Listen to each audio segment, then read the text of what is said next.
Tapi pada mujizat yang keenam dia bilang begini, langsung ambil dan hamburkan itu. Hamburkan di depan siapa? Di depan Firaun dan ahli-ahli mereka. Karena itu ayat yang ke-11 dia bilang begini, sehingga ahli-ahli itu tidak dapat berdiri di depan Musa. Karena bara-bara itu, sebab ahli-ahli itu pun juga kena bara. Mujizat yang pertama mereka masih bisa lakukan. Mujizat yang kedua mereka masih bisa lakukan. Tapi sampai pada hari ini mereka bertukuk lutut dan lari meninggalkan Musa dan Harun. Karena apa? Kuasa yang Allah berikan itu berbeda kepada setiap orang. Ada orang yang mempunyai kuasa untuk memimpin. Ada orang yang mempunyai kuasa untuk mengatur. Ada orang yang mempunyai kuasa juga hanya sebagai worship leader. Kuasa dan kemampuan yang diberikan kepada setiap orang itu pada dasarnya tidak sama. Ada orang bisa berkhotbah, tapi ada orang juga tidak bisa berkhotbah. Karena itu yang setiap kuasa dan kemampuan yang diberikan kepada kita masing-masing menyadarkan kita bahwa ada Allah yang besar. Tadi pujian lagu firman berkata bilang begini, saat dunia kecewakan, bahkan orang-orang terdekat pergi meninggalkan kita. Yang terdekat, yang kita banggakan, yang kita idam-idamkan, yang kita harapkan pergi meninggalkan kita. Dia berkata bahwa dia mengerti air matamu dan memulihkan. Karena itu dalam kolom lain ini tidak ada kuasa yang lebih besar dari kuasa Allah. Daud berkata dalam kitab Mazmur pasal 62 ayat 12 berkata bilang begini, satu kali Allah berfirman, dua hal yang aku tahu, yaitu kuasa berasal daripada Allah asalnya. Jadi tidak ada kuasa yang sama seperti Allah berikan kepada kita. Karena itu dalam hari ini dalam kebenaran kita yang kita dengar, mujizat yang kita bernama kuasa Allah yang besar, yang siap memulihkan keadaan kita, yang siap untuk menambah keadaan kita, yang siap untuk mengembalikan kita pada posisi bahwa aku ini anak dan bukan Allah yang baik. Kuasa Allah yang besar itu yang menyadarkan kita bahwa segala sesuatu ini harus berpusat kepada Allah. Segala sesuatu harus berpusat kepada Allah yang memberi ini dan menyatakan segala sesuatu kepada kita. Kemarin dalam ibadah penguburan, saudara kekasih kita di Rayon Ampus, Bapak Daniel Gerson Bal. Dalam ibadah ucapan syukur saya berkhotbah dan saya bilang begini, tidak ada air mata yang tidak membutuhkan pengharapan. Siapa pernah mencucurkan air mata pasti membutuhkan pengharapan. Orang pernah menangis pasti dia pernah berharap bahwa kalau bisa doa saya dijawab. Amin. Orang pernah menangis pasti dia pernah berkata bilang begini, kalau bisa Tuhan kabulkan permintaan saya. Karena itu tidak ada air mata tanpa pengharapan. Dan Allah membuktikan bahwa bilang begini, air mata utamamu dalam firman. Ayat 14, karena itu setiap jalan-jalan yang kutempuh engkau ada bersama dalam kitab Mazmur pasal 56. Karena itu dengarkan baik-baik bahwa tidak ada air mata tanpa pengharapan. Setiap air mata yang kita keluarkan kita pasti membutuhkan pengharapan. Saya pernah mencucurkan air mata dan berharap kalau bisa Tuhan hadirkan anak yang kedua itu jangan operasi. Dan Tuhan membuktikan itu bahwa anak pertama dilahirkan secara normal, anak kedua juga dilahirkan tanpa operasi. Karena 3 dokter berkata harus operasi. Tapi saya membuktikan bahwa orang yang mencucurkan air mata pasti punya pengharapan. Orang yang mencucurkan air mata pasti punya keyakinan bahwa kalau bisa Tuhan jawab pergumulan doa saya. Benarkah itu? Atau kita menangis karena kita menangis ini karena buat-buat saja. Tidak ada benar. Saya berkata hanya orang gila saja yang menangis itu buat-buat. Ya kan? Setiap orang yang menangis pasti dia membutuhkan pertolongan. Ya kan? Dia pasti membutuhkan pengharapan. Ya kan? Kalau bisa Tuhan tolong kita. Ya kan? Satu kali Rasna dengan Priscilla duduk-duduk mungkin dong pingin coba dong punya rumah. Tiba-tiba Priscilla Rasna sengaja korek begini. Lalu Priscilla bilang begini. Tidak cukup. Hanya situ. Lalu dia punya oma keluar dari kamar bilang begini. Kenapa kau sumpit dengan anak? Lalu dia bilang begini. Oma kena prank. Ya kan? Di situ saya menyadari bahwa setiap tetesan air mata itu pasti membutuhkan pertolongan. Dia menangis supaya kalau bisa oma keluar dan menolong dia. Ya kan? Dia menangis supaya kalau bisa ada yang datang dan bilang ini anak kenapa? Ya kan? Berarti pada dasarnya setiap orang yang mencucurkan air mata itu membutuhkan pengharapan, membutuhkan pertolongan. Orang tidak mencucurkan air mata secara cuma-cuma, sekalipun itu air mata kebahagiaan, air mata yang Tuhan ubah dalam hidup kita. Seakan-akan tidak ada harapan, tapi Tuhan kita mencucurkan air mata dan kita menyadari bahwa inilah harapan yang Tuhan berikan, pengharapan yang Tuhan kasih. Karena itu segala sesuatu yang terjadi dalam hidup kita itu hanya ada kuasa Allah yang besar yang ingin dinyatakan dalam pribadi kita. Tuhan, kalau saudara baca kitab Keluaran pasal 4, ayat-ayat yang dalam kitab Keluaran pasal 9 ini sama dengan pasal 4. Ketika Tuhan berbicara kepada Musa untuk pergi menghadap Firaun, Musa bilang, saya kan orang biasa. Kalau orang Mesir minta tanda bagaimana? Ya kan? Tuhan Allah tidak bilang berfirman dulu. Tuhan Allah bilang begini, apa yang ada di dalam belakang? Tongkat. Lalu kalau mereka bilang minta tanda, yang pertama, lu lempar itu tongkat ke tanah. Dan lihat tongkat itu berubah menjadi ular.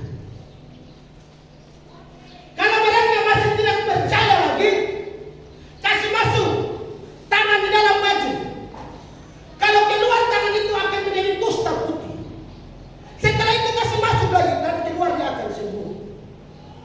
Yang ketiga, kalau mereka masih tidak percaya mujizat yang kedua dan ketiga, ambil air di sungai ini. Ambil air di sungai ini. Toa di situ. Tuang di tanah, maka air itu akan berubah menjadi darah. Yang berfirman kepada kita itu bukan manusia. Yang berfirman kepada kita itu bukan anggota DPR yang menjanjikan pengharapan palsu. Yang berfirman kepada kita itu Yesus Kristus yang tahu isi hati kita. Yesus Kristus yang mengerti air mata dan siap memulihkan kita. Yesus Kristus yang menciptakan kita. Dia bilang kalau dia memulai dari awal, dia pasti akan mengakhirinya sampai akhirnya. Yesus itulah yang kuasanya tidak pernah berubah. Dulu, sekarang, dan sampai selama-lamanya. Nabi-nabi, tokoh-tokoh, para ahli dalam Alkitab menceritakan kalau mereka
dari kitab Yeremia pasal 17.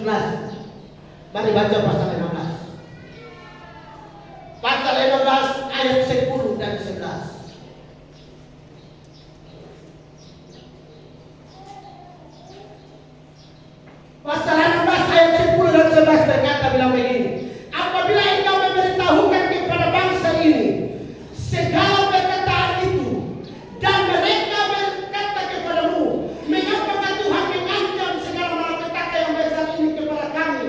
Apakah kesalahan kami? Apakah dosa yang telah kami lakukan terhadap Tuhan Allah kami? Ayat 11, kunci dari kejahatan orang Israel. Maka engkau akan berkata kepada mereka, oleh karena nenek moyangmu telah meninggalkan aku, dan demikianlah firman Tuhan, dan oleh karena mereka telah mengikuti Allah lain dengan beribadah dan sujud menyembah kepadanya, tetapi mereka meninggalkan aku dan tidak berpegang kepada Taurat. Selagi orang Israel berpegang kepada Tuhan, selagi orang Israel berharap kepada Tuhan, orang Israel akan diberkati terus menerus. Bayangkan di padang gurun yang tidak ada makan dan minum, yang tidak bisa menanam, Tuhan kasih mana dari sorga. Bayangkan Elia di tepi sungai Galil, tidak ada air, hanya sedikit saja. Dalam kondisi seperti itu, menurut ilmu kesehatan, daya tahan orang itu kalau minum air itu paling dia tahan sampai 2 minggu. Kalau sudah makan dan minum, dia masih bisa bertahan karena air itu 2 minggu. Tapi dengar, dalam kesusahan seperti itu Tuhan tahu pergumulannya dia. Tuhan bawa burung gagak dan kasih dia makan. Apa yang suka di mata Tuhan? Selagi orang Israel berpegang kepada ketetapan Tuhan, Tuhan pasti pelihara mereka. Tuhan pasti memberkati mereka. Tuhan pasti mengadakan mujizat-mujizat hebat dalam hidup mereka. Tapi kalau mereka meninggalkan Tuhan, kutuk menimpa hidup mereka, malapetaka menimpa hidup mereka, kejahatan menimpa hidup mereka. Karena itu menyadari bahwa kuasa yang besar Allah itu, kuasa yang besar datangnya dari Allah. Ada 2 kebenaran yang ingin saya bagikan di pagi hari. Bagaimana Musa dan Harun melakukan mujizat itu? Dia pernah menunjukkan kepada orang Israel kuasa Allah yang besar. Kenapa Musa dan Harun bisa melakukan itu? Yang pertama, dimulai dengan penerimaan terhadap Allah. Kalau saudara baca kitab Keluaran, Tuhan Allah bilang kepada Musa, pergi untuk saya pakai engkau untuk kasih keluar orang Israel dari tanah Mesir. Apa percakapan Tuhan dengan Musa? Bukankah pada dasarnya Musa menolak itu? Bukankah pada dasarnya Tuhan Musa berkata bilang begini, pakai orang lain saja, saya ini kan tidak fasih lidah, saya tidak pandai berbicara. Tapi Tuhan yang tidak, engkau yang harus pergi. Lalu dia bilang begini, dan masih ada Harun yang hebat. Iya, saya kasih Harun hanya untuk mendampingi engkau, tetapi untuk melakukan segala sesuatu engkau yang harus. Lalu pada dasarnya Musa menerima itu, maka mujizat itu terjadi.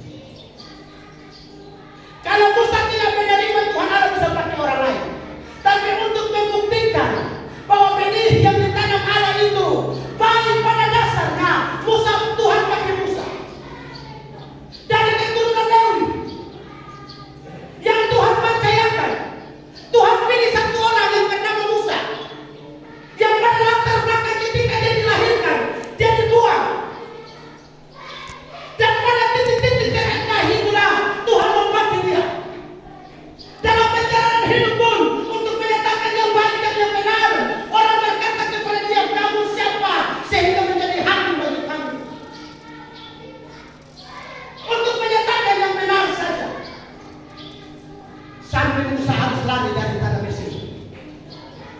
Tapi dengan rencana Tuhan dalam pribadi dia tidak pernah berhenti.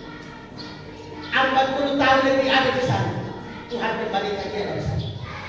Pulang. Pulang ke Mesir. Pulang ke sana. Karena saya mau pakai kamu untuk keluarga mereka. Pada dasarnya bahwa ketika Musa dipilih Tuhan, Tuhan melihat kesiapan kita menerima segala sesuatu. Mengapa mujizat itu ada orang berdoa, tapi mengapa yang satu menerima mujizat, tapi yang satu tidak menerima mujizat? Tergantung pada kesiapan kita menerima. Ada orang berdoa tapi setelah berdoa dia tidak ragu dalam hidup ini. Dan dia berkata, mungkinkah Tuhan jawab? Mungkinkah doa itu benar? Mungkinkah Tuhan akan melakukan seperti yang didoakan?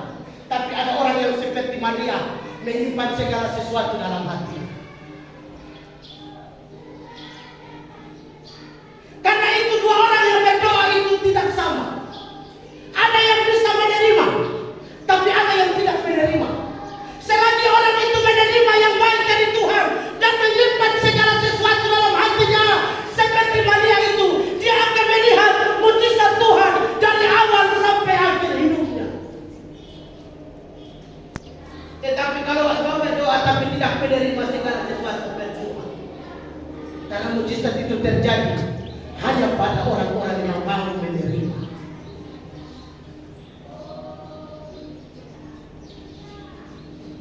Hanya pada orang-orang yang mau menerima kuasa Allah itu dalam hidup kita. Iya kan? Sering kita lihat banyak orang beribadah, tapi Tuhan jawab doa itu. Kenapa? Sampai orang berkata, kenapa hanya Tuhan jawab? Ya, saya tidak. Ya kan?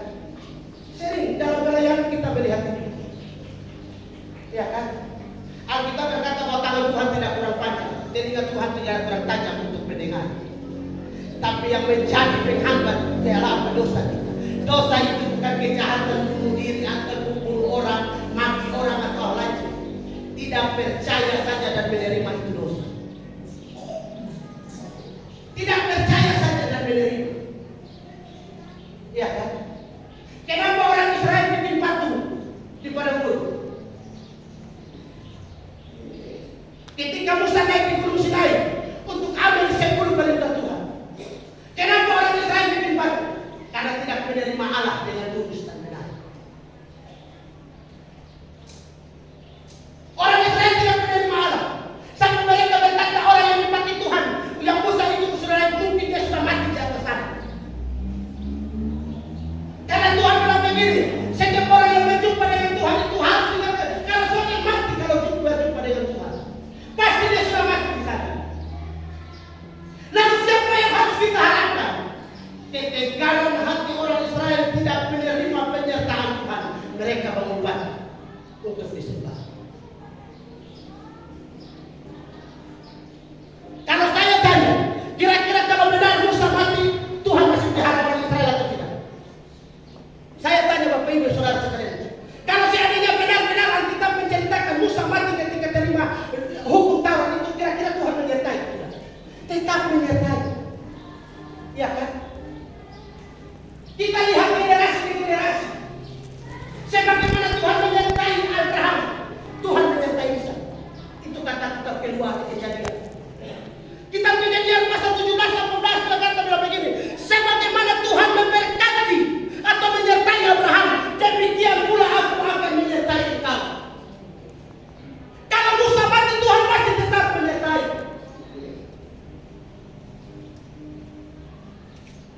Karena itu jangan kita ragu dan bimbang. Jangan kita berharap, aduh Tuhan, percuma kita berdoa kalau kita tidak punya pengharapan. Kita tidak percaya akan kuasa doa itu. Tadi Puji berkata, sampaikan pada Yesus, kalau beban hidupku, dia hanya sejauh apa? Sejauh doa. Lalu kalau kita berdoa tapi kita tidak menerima doa itu dengan keyakinan, bagaimana mujizat bisa terjadi? Saya ingin berbicara tentang keistimewaan gereja. Gereja kalau kata kata eklesia memiliki tiga arti. Yang pertama, pribadi manusia itu sendiri. Gereja adalah pribadi manusia. Gereja juga adalah gedung yang kita pakai untuk beribadah. Dan kata gereja itu juga berarti organisasi dalam gereja. Itu gereja dalam kata eklesia. Jadi gereja tidak hanya berbicara gedung dan berbicara pribadi kita, tetapi berbicara juga tentang organisasi. Karena itu apa keistimewaan gereja? Mari buka kitab Efesus pasal 4 ayat 2.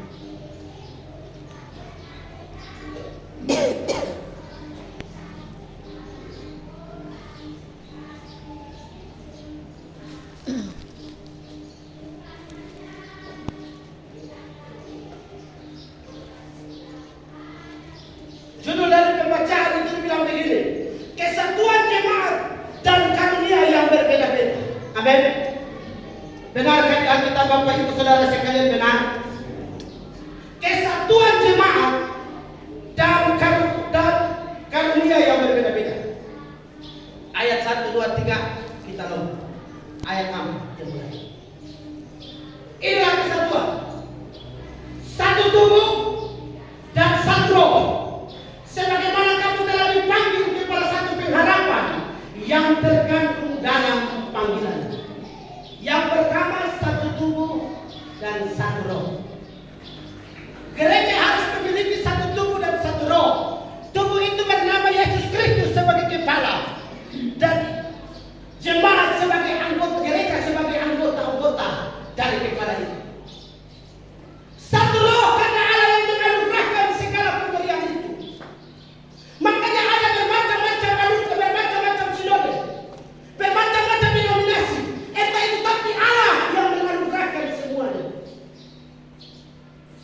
Apalagi ayat 5. Ayat 5.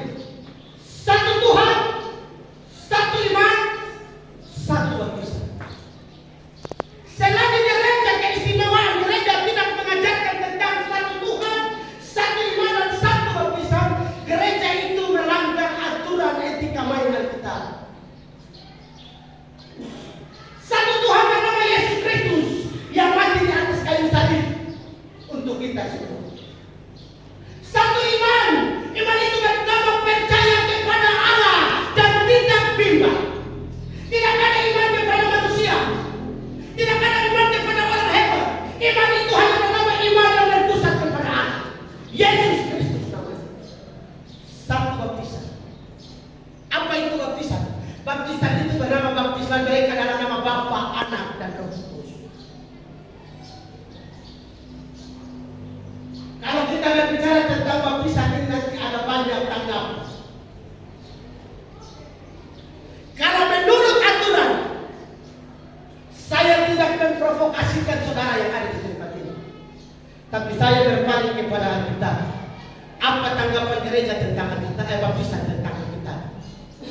Ya kan? Lalu bagaimana dengan doktrin gereja-gereja lain? Saya tidak mempersalahkan mereka. Selagi mereka membaptis dalam nama Bapa, Anak, dan Roh Kudus. Kenapa perpecahan gereja itu terjadi? Hanya karena orang tidak menerima satu dengan yang lain. Merasa gerejanya lebih baik dari gereja yang sana. Doktrinnya lebih benar daripada doktrin gereja lain. Ya kan? Menurut saya ini orang GPI dan saya akan berpegang kepada tata gereja GPI. Apapun itu. Tapi dengar, dalam anugerah yang Tuhan percayakan kepada gereja masing-masing, dalam denominasi-denominasi tertentu, kita tidak bisa mengintervensi mereka.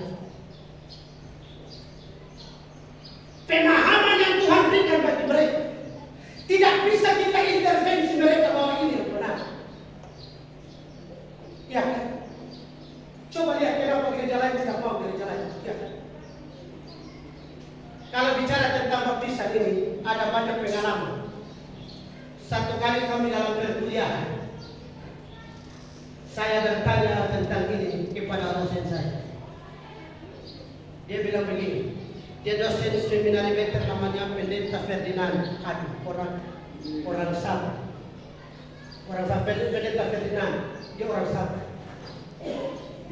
Dia sekarang doktor di seminari veter. Saya bilang begini, apakah hanya aturan GBI bahwa waktu secara selama itu yang benar? Dan dia pun tidak mengakui akan itu. Dia bilang begini, kembali kepada Alkitab. Kalau Alkitab berkata bahwa selamkan dari, celupkan dari. Lalu dia bilang begini, dia kasih saya satu konteks. Bagaimana kalau kita ada di padang gurun yang tidak ada air? Dan pada detik-detik terakhir orang itu akan mati. Dan dia minta untuk dibaptiskan. Apa jawaban kita? Apa jawaban kita? Kalau di padang gurun yang tidak ada air, makanya Paulus berkata bukan masalah iman, bukan masalah baptisan itu bersih atau selamat, tapi baptislah mereka dalam nama Bapa, Anak, dan Roh Kudus. Itu lebih benar. Tapi selagi saya berkeyakinan kepada Alkitab mereka berkata bahwa kalau ada air baptislah mereka, tenggelamkan mereka, kubur hidup yang lama. Doktrin yang dibuat oleh manusia itu bisa salah. Doktrin gereja itu bisa salah. Tapi firman Allah tidak pernah salah dalam hidup kita. Makanya